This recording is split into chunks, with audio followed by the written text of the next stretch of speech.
domingo que antecede o culto de Natal nosso, eu também quero falar sobre Natal. Então, durante esse mês aqui, vamos falar um pouco sobre Natal. E falar sobre Natal é falar sobre Jesus Cristo. Então, você que está nos acompanhando de casa, online, e os irmãos que estão aqui, eu quero convidá-los a abrir as suas Bíblias no livro de Romanos, capítulo de número 8, e deixa ela aí pronta, aberta. Nós não vamos ler agora, mas você vai utilizar-se do livro de Romanos aí no capítulo de número 8, ok? E juntos vamos aqui aprendermos um pouquinho mais sobre a palavra de Deus, ouvir o que Deus tem para nos falar nessa noite e clamar a Deus que os nossos corações estejam sedentos para aplicar aquilo que Deus quer nos ensinar nesta noite. Porque todas as mensagens, a maneira com que nós ouvimos ela nada mais é do que uma motivação para nós nos aproximarmos de Deus, ou para abandonarmos pecados, é sempre assim, ou para nos dizer, vale a pena continuar, vale a pena seguir, porque eu estou com vocês. E então, eu quero convidá-los a, junto comigo, navegarmos um pouco neste mar de bênçãos, de aprendermos um pouquinho sobre o Natal. E o nosso tema hoje é comemorando o Natal com consciência. O que é isso? Alguém vai dizer, mas pastor, quem pode comemorar Natal sem consciência? Ora, eu poderia citar aqui várias e várias maneiras de comemorarmos um Natal sem consciência. Mas hoje nós vamos falar um pouquinho sobre comemorando o Natal com consciência. E para isso eu quero convidá-los a andarmos um pouquinho na história. O Natal é sempre uma grande oportunidade de testemunharmos mais sobre Jesus Cristo. É isso que temos que ter no nosso coração. O melhor, sem Cristo não haveria Natal. Não daria para comemorarmos essa data. As pessoas precisam saber o verdadeiro sentido do Natal. Algumas pessoas vão dizer que sabem, mas nem sempre sabemos. E não há muitos anos atrás, mas depois de crente, eu já olhei para o Natal de maneira errada. Já pensei sobre o Natal de maneira errada. Então, às vezes, nós comemoramos o Natal sem consciência do que é o Natal. As pessoas precisam saber que elas precisam do menino que nasceu, mas como nós podemos mostrar isso de maneira eficaz para essas pessoas? Num tempo, e o mês de dezembro é muito propício para isso, porque você já notou que o mês de dezembro é o mês que vem 13º, é o mês que vem participação nos lucros, é o mês que vem uma série de coisas e entra na sua conta, e facilmente é um mês que nos engana com relação à nossa segurança financeira. E como falar que alguém precisa do menino que nasce, alguém precisa de Jesus, quando estas pessoas olham para as suas vidas e acreditam que elas estão plenas? A minha conta bancária está boa, eu tenho bens, eu tenho fama, eu tenho poder, o que mais eu necessito? O que dizer para elas? Como dizer para elas que elas necessitam desse Jesus mais do que elas necessitam do ar que elas respiram? É difícil dizer. Não é tão simples, né? Não é tão fácil. E com base nisso, eu e você somos tentados a fazer isso, ou dizer, ou falar sobre Jesus para essas pessoas por várias maneiras. Às vezes através da amizade, através de ideias teológicas, através de exortações éticas. Mas será que isso tudo pode funcionar realmente? A palavra de Deus deixa claro que a melhor maneira de mostrar Jesus aos homens é através da própria palavra de Deus. Se você quer apresentar Jesus a alguém, apresente a Bíblia. Se você quer que alguém se quebrante diante de Cristo, apresente a palavra de Deus. Precisamos lembrar as pessoas sobre os acontecimentos sagrados, testemunhados pela palavra de Deus. Essa é a melhor maneira. A melhor maneira de entendermos o real significado do Natal é expor a história redentora de Deus. Precisamos deixar claro que a Bíblia é a história de como Deus lida com o seu povo escolhido. Você está sentado aqui nesta noite porque Deus o escolheu. Não é porque você é melhor, porque você é mais bonzinho, você é mais bonito do que o outro. Não, é porque Deus o escolheu. Sidney Greidanus diz: todo o Antigo Testamento pulsa num forte ritmo escatológico. Toda passagem de alguma forma expressa ou ecoa a mensagem. Que mensagem? Deus está agindo, Deus está vindo, Deus é fiel nas promessas da sua aliança, sua misericórdia, na verdade, dura para sempre. Deus não desprezará seu povo escolhido. Deus está preparando a salvação. Esta é a ideia de todo o Antigo Testamento. E para contarmos a história do Natal, se faz necessário olharmos para um pouco mais longe do que apenas os últimos 2000 anos. Precisamos ir um pouquinho mais atrás. Mas também não podemos compreender o Natal se fizermos uma análise apenas dentro do Antigo Testamento. Se quisermos extrair o real significado do Natal, nos será necessário partirmos de pontos basilares em que a palavra de Deus se baseia. E quais são esses pontos basilares? A palavra de Deus, ela está alicerçada. E se você ler a palavra de Deus de Gênesis a Apocalipse, você vai se encontrar com estes pontos: criação, queda, redenção e nova criação. Não tem como fugir disso. Se você ler a sua Bíblia, você vai se encontrar com estes pontos. Eles estão lá. A história divina não está parada. Tudo está caminhando cronológica e pontualmente dentro do plano mestre divino.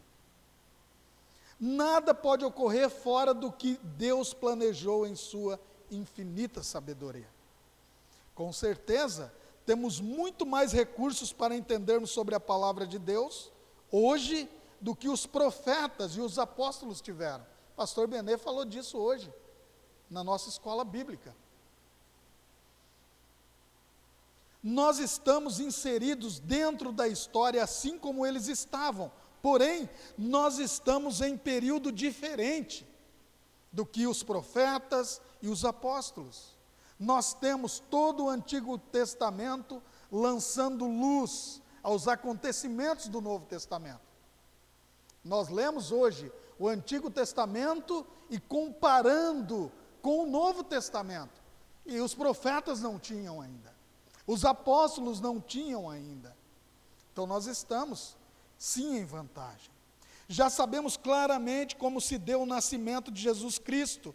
Temos tudo isso escrito, documentado e testificado na palavra de Deus. Está lá.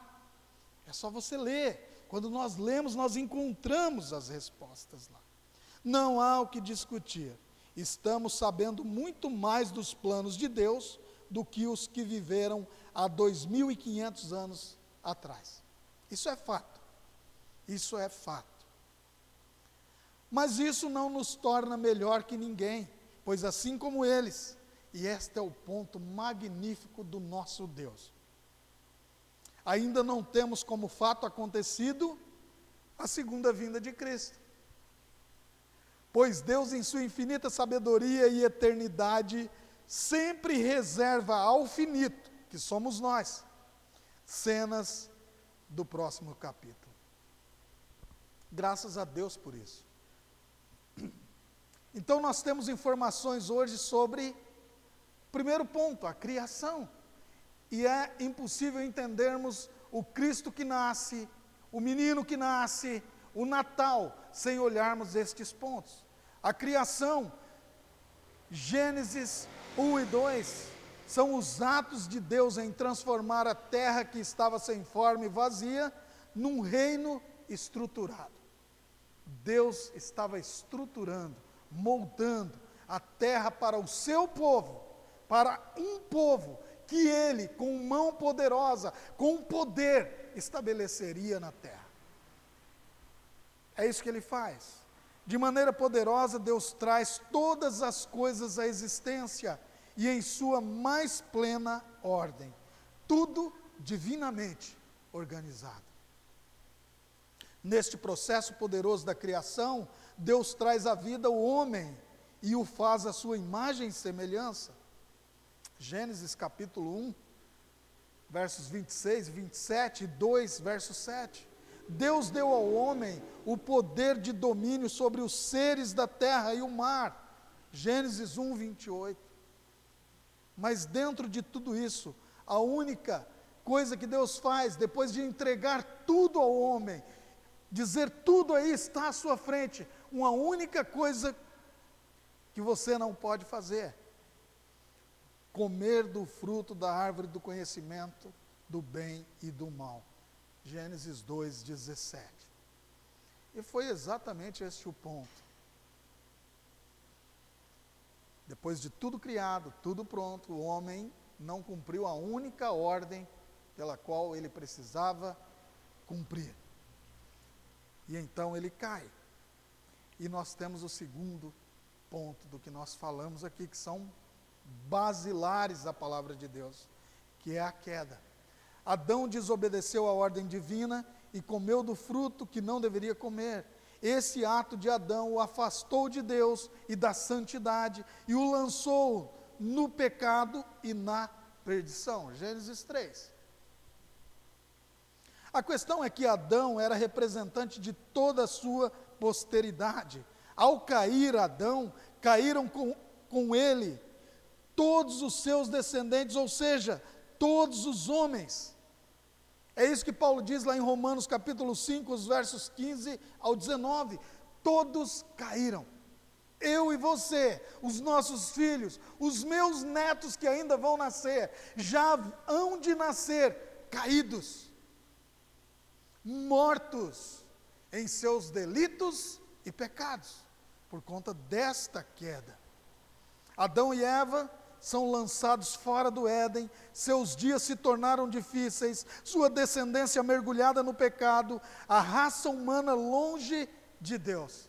Gênesis 4.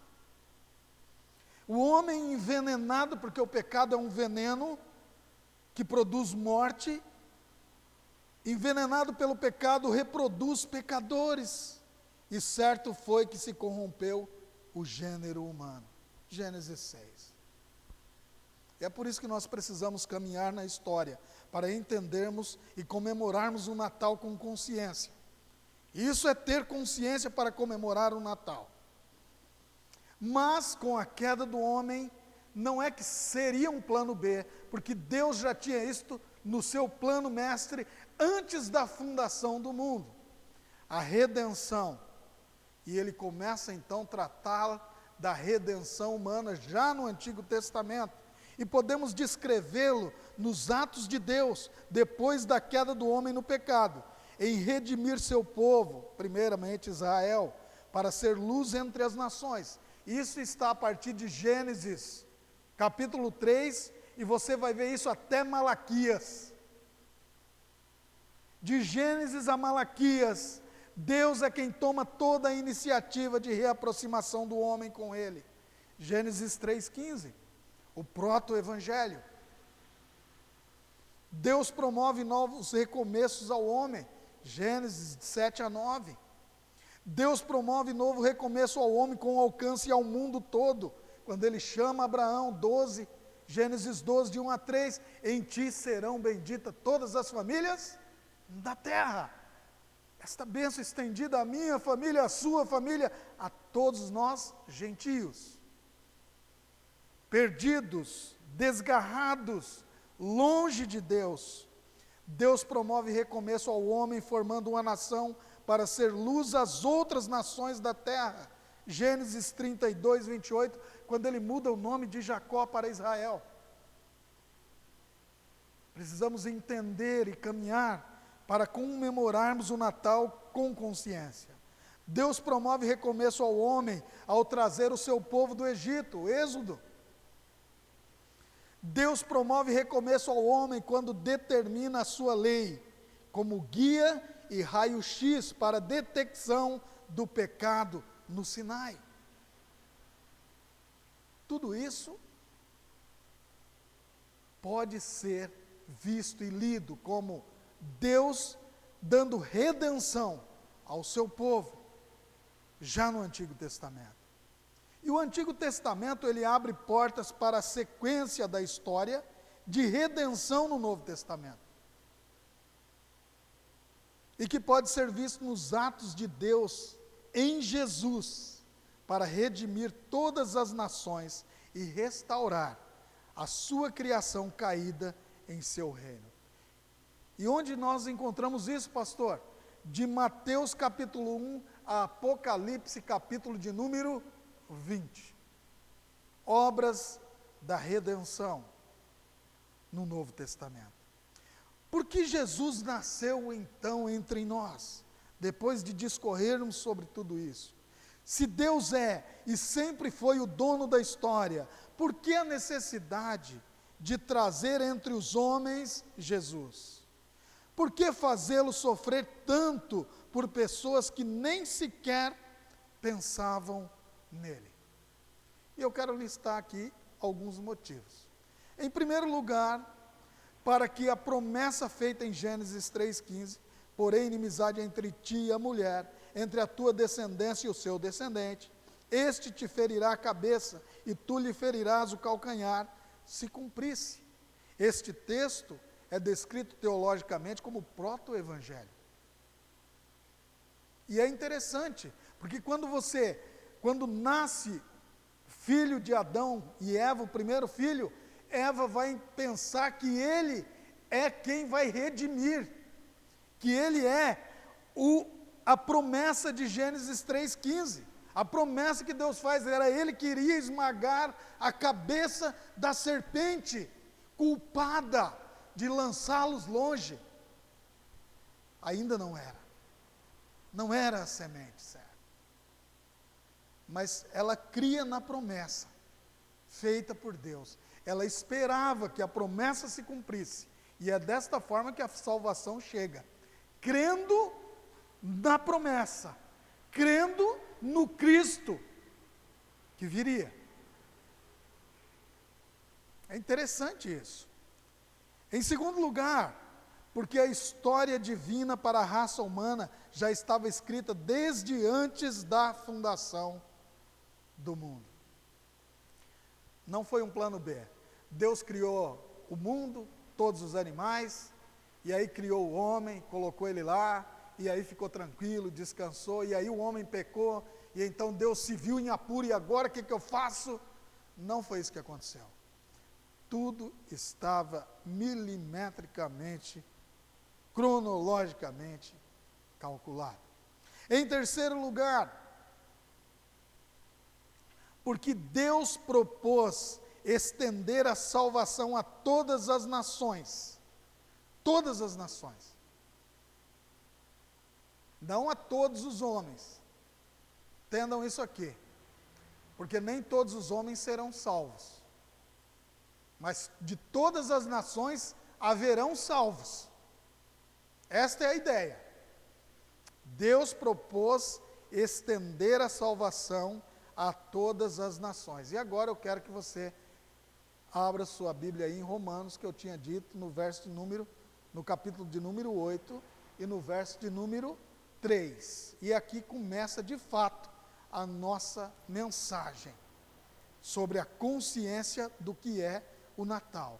Então lembre-se aqui, Deus propôs estender a salvação a todas as nações, mas pela lei havia impossibilidade. Ora, pastor, mas como é isso? A lei é fraca? O que acontecia? Por que era impossibilitado?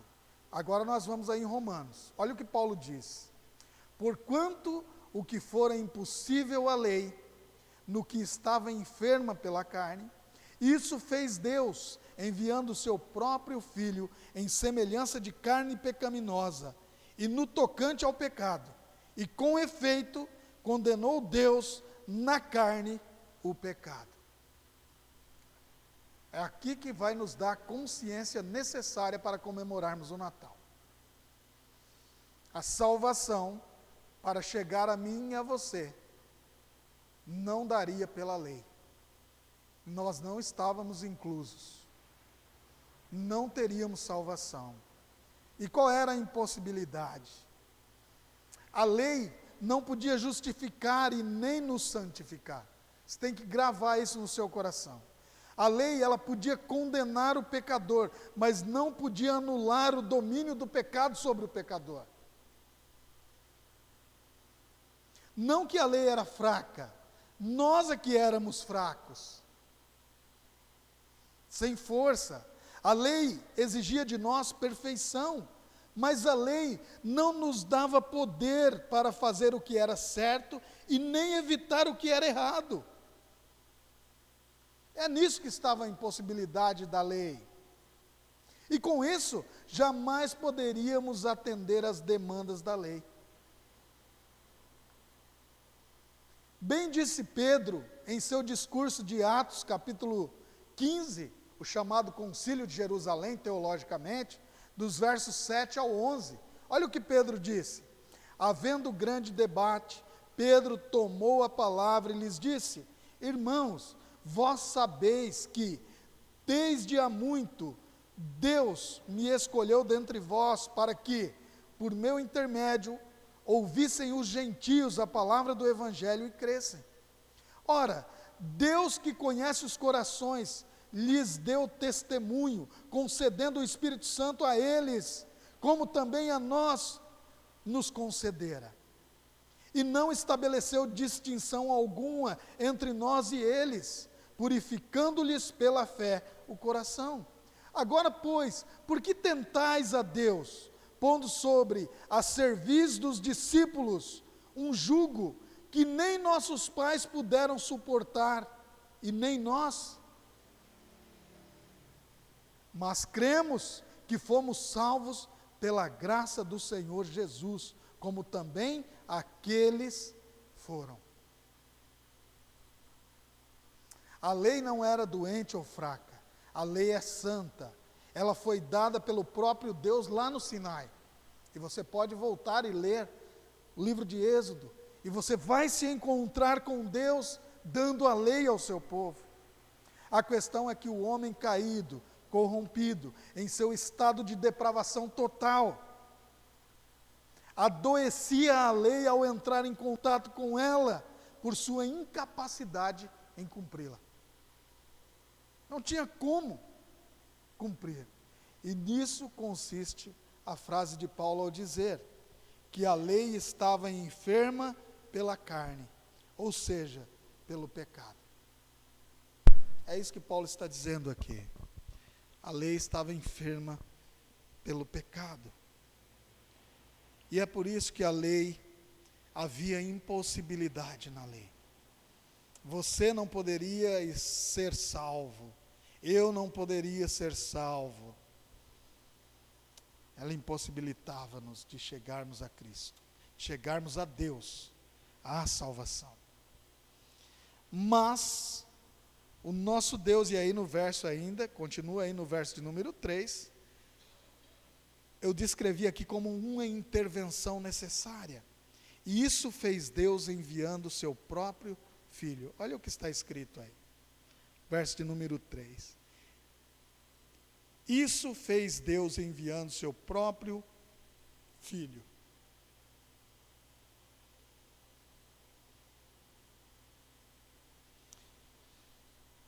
Isso fez Deus. Nada mais é do que dizer que Deus providenciou um meio de anular a condenação que pesava sobre nós. O que era impossível à lei, isso fez Deus. É isso que Paulo está dizendo aqui. Essa frase aqui. Isso fez Deus enviando seu próprio Filho ao mundo. E aí o reverendo Hernandes Dias Lopes diz: nossa salvação é um projeto eterno de Deus, o Pai, realizada pelo Deus, o Filho, e aplicada pelo Deus, Espírito Santo. Deus nos justifica por meio de seu Filho e nos santifica pelo seu Espírito. O plano da salvação é essencialmente trinitário, pois o meio da justificação proporcionado por Deus não é a lei, mas a graça, e o seu meio de santificação não é a lei, mas o Espírito. Não foi a cruz que arrancou de Deus o seu favor para o homem, mas foi o amor imensurável de Deus que providenciou a cruz antes da fundação do mundo para resgatar o homem. Nisso está a consciência de comemorarmos o Natal.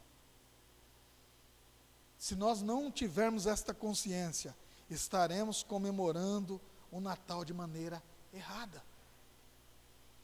O menino que nasceu, o Jesus que nasceu, ele é quem te leva, quem me leva de volta para casa, de volta para o Pai, de volta para os braços daquele que nos criou, que nos escolheu, antes da fundação do mundo. O menino que nasceu em semelhança de carne pecaminosa, e esse texto aqui, tem hora que fica difícil, né? Quando você olha lá, isso fez Deus enviando seu Filho em semelhança de carne pecaminosa. Como explicar um negócio desse, né? A frase, isso fez Deus enviando o seu próprio Filho em semelhança de carne pecaminosa, no tocante ao pecado, não foi aleatoriamente escolhida por Paulo. Paulo não escolheu essa frase para colocar aqui, porque ele queria dar uma beleza ao texto. Não foi. Ele não fez isso despretensiosamente. Precisamos entender, nós falamos disso também hoje na nossa escola bíblica. Paulo, sob a assistência do Espírito Santo, estava de maneira cuidadosa, evitando que relacionassem Jesus com duas principais correntes heréticas daquele período. E quais eram? Por isso nós precisamos estudar a palavra de Deus. Precisamos nos alimentar na palavra de Deus. Em primeiro lugar, Paulo estava combatendo, ou evitando que Jesus fosse relacionado com o docetismo. E o que esse docetismo fazia? Defendia a tese de que a encarnação de Cristo era apenas aparente e não real. A ideia é que Jesus fosse meio que fantasma. Essa é a ideia. É como se ele fosse um fantasma, um Gasparzinho. O docetismo pensa dessa forma. Em segundo lugar, a heresia do gnosticismo. E o que o gnosticismo falava? Afirmava que Jesus não podia ser Deus e nem perfeito, uma vez que a matéria é essencialmente má. É isso que o gnóstico acredita, que o corpo, a matéria é má. Portanto, se Jesus estava no corpo físico humano, ele não podia ser Deus, porque a matéria era má. E Paulo, quando está tratando aqui, ele está tirando a possibilidade destas duas heresias serem relacionadas a Cristo. Dito isso, o que Paulo estava dizendo é: a encarnação de Cristo foi real. Jesus nasceu entre os homens, era um homem, tinha todas as características humanas. Quando o bebê chorava como um bebê chora, brincava como todas as crianças brincam, cresceu como toda criança cresce, trabalhou como todo homem trabalha. Jesus com certeza trazia poeira nos pés, assim como todas as pessoas daquele período. Jesus tinha calos nas mãos, como todo carpinteiro tinha naquele período. Ele não era um fantasma. Jesus Cristo é real. E aí 1 João capítulo 1, verso número 1 diz: o que era desde o princípio, o que temos ouvido, o que temos visto com os nossos próprios olhos, o que contemplamos e as nossas mãos apalparam. Cristo se fez carne, mas não se tornou pecador. Isso é ter um Natal com consciência. Ele assumiu a nossa carne, mas não a nossa natureza pecadora. E isso é ter consciência sobre Jesus.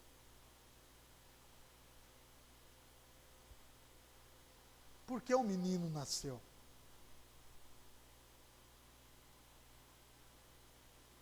E aí nós seguimos aí no texto.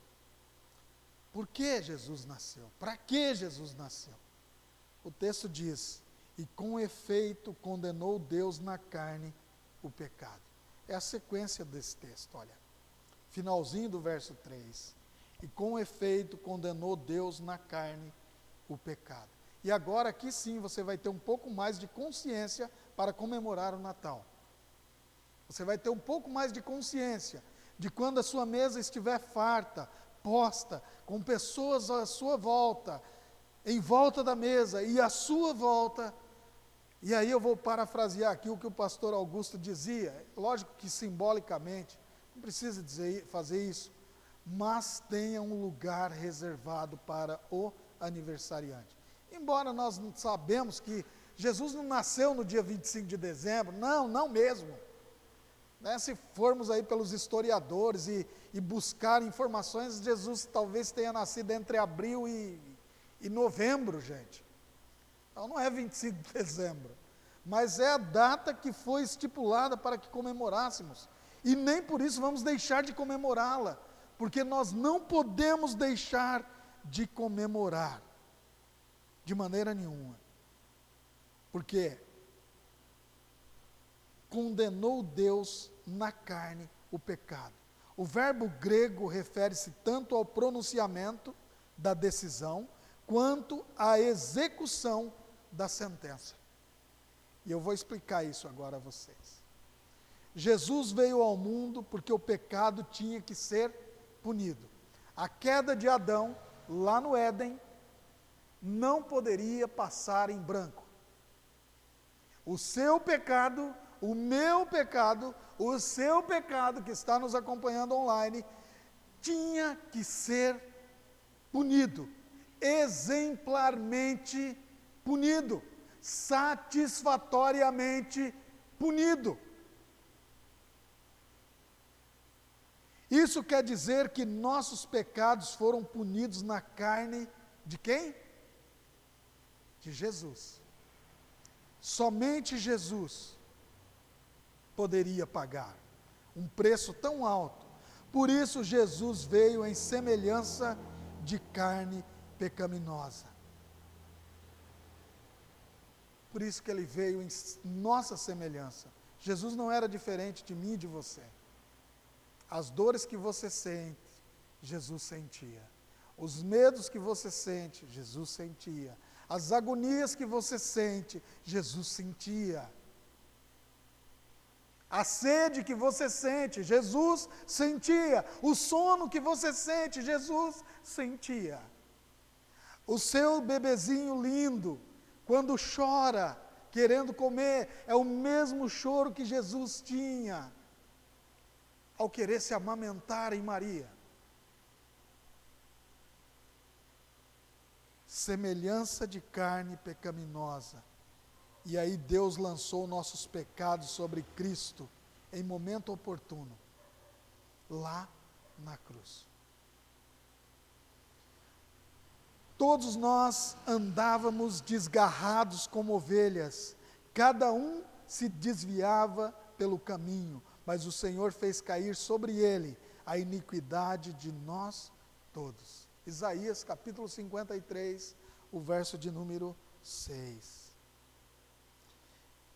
Carregando ele mesmo em seu corpo sobre o madeiro os nossos pecados, para que nós, mortos para os pecados, vivamos para a justiça. Por suas chagas fostes sarados. 1 Pedro, capítulo 2, o verso de número 24. 2 Coríntios, capítulo 5, verso 21, diz: aquele que não conheceu o pecado, ele o fez pecado por nós, para que nele fôssemos feitos justiça de Deus. Hebreus capítulo 9, verso número 22, diz assim: com efeito, quase todas as coisas segundo a lei se purificam com sangue, e sem derramamento de sangue não há remissão. O que será que o autor de Hebreus estava querendo dizer aqui? Nada além e nada aquém de que somos justificados pelo sangue de Jesus. Sem o sangue precioso de Cristo, nada feito para nós.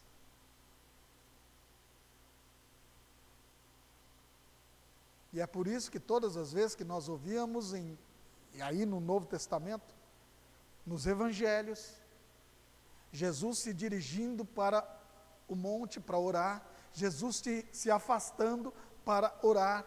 Vocês acham que Jesus estava pedindo para que Deus desse a ele mais comida? Para que Deus desse a ele mais discípulos? Para que Deus desse a ele melhores roupas? Nunca foi esse o pedido de Cristo, mas sim pedindo para que o Pai o fortalecesse, para que ele conseguisse cumprir com a sua missão, que era ir até a cruz.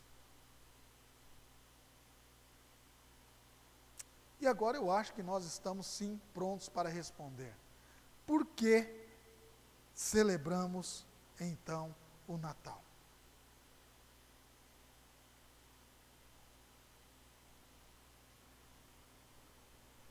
Celebramos o Natal porque em Cristo se cumpre a promessa de Gênesis 3,15. Celebramos o Natal porque a lei não podia nos salvar e a vinda de Jesus é a prova do amor de Deus por nós. O menino que nasce é a mostra do amor do próprio Deus a mim e a você. Então nós celebramos o Natal. Celebramos o Natal porque o nosso pecado precisava ser punido. E Jesus, o menino que nasceu, veio para sofrer essa punição que era minha e era sua. Por isso celebramos o Natal.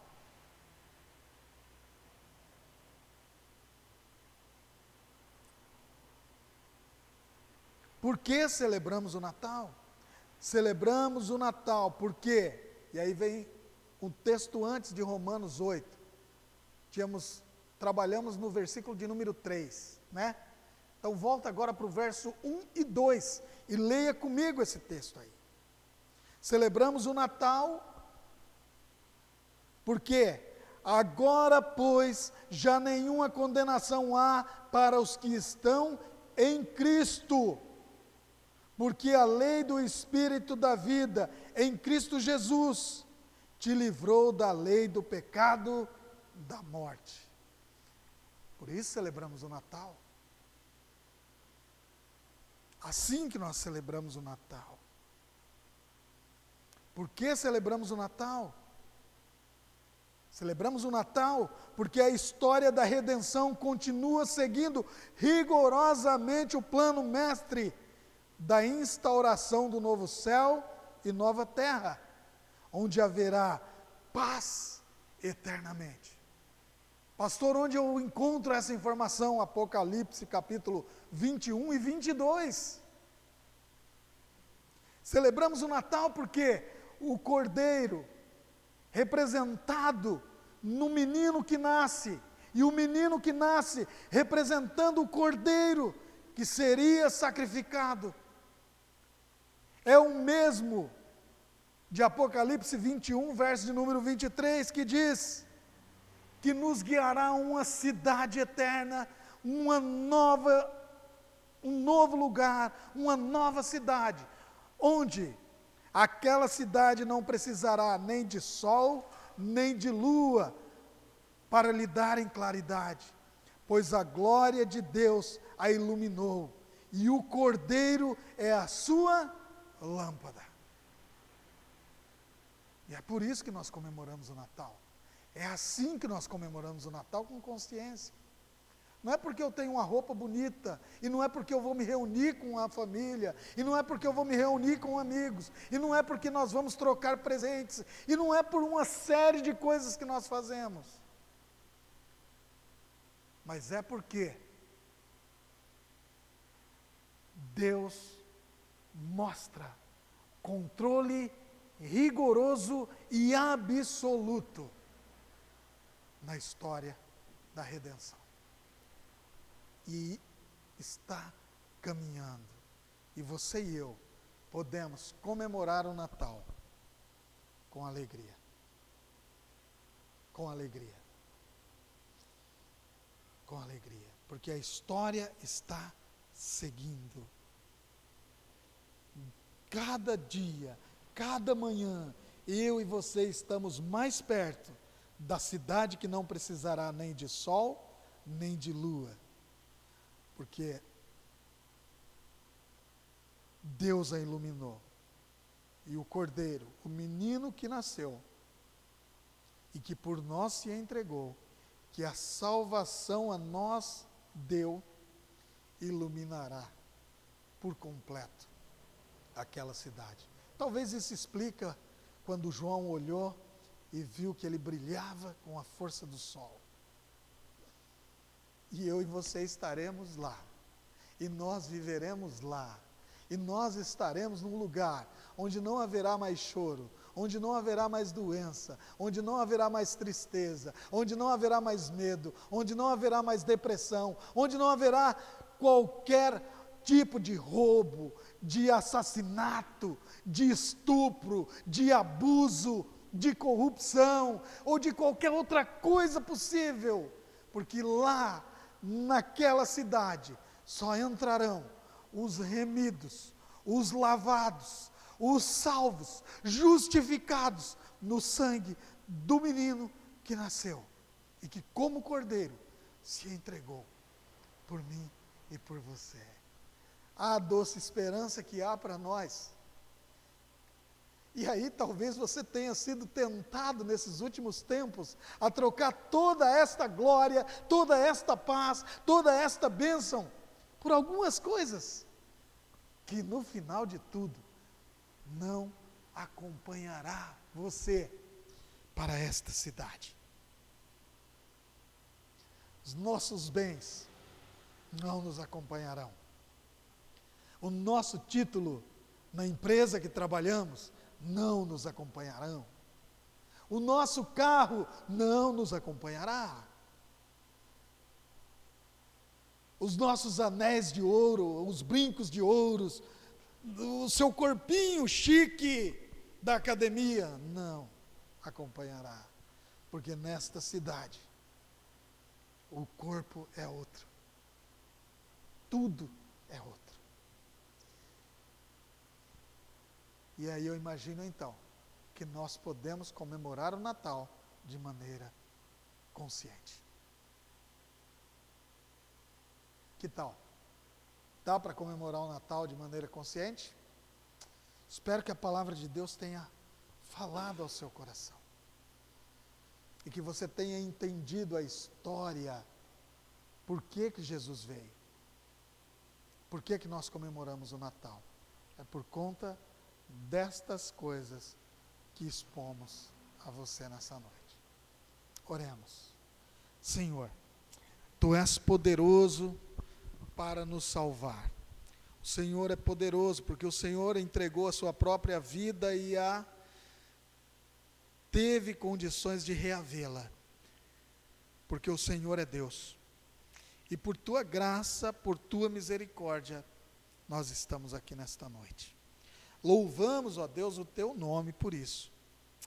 Somos gratos ao Senhor. Somos gratos ao Senhor. Porque o Senhor nasceu na terra, se fez semelhante a nós, sofreu para nos dar a salvação. Somos gratos. E pedimos agora que o Senhor não permita que venhamos esquecer o que a Tua palavra nos ensinou nessa noite. Que o Teu Espírito Santo nos ajude a lembrarmos a cada manhã o motivo pelo qual comemoramos o Natal. Em nome de Jesus, nós oramos e agradecemos. Amém. Amém. Eu queria convidar o pastor Ronaldo para nos ajudar a servir a ceia.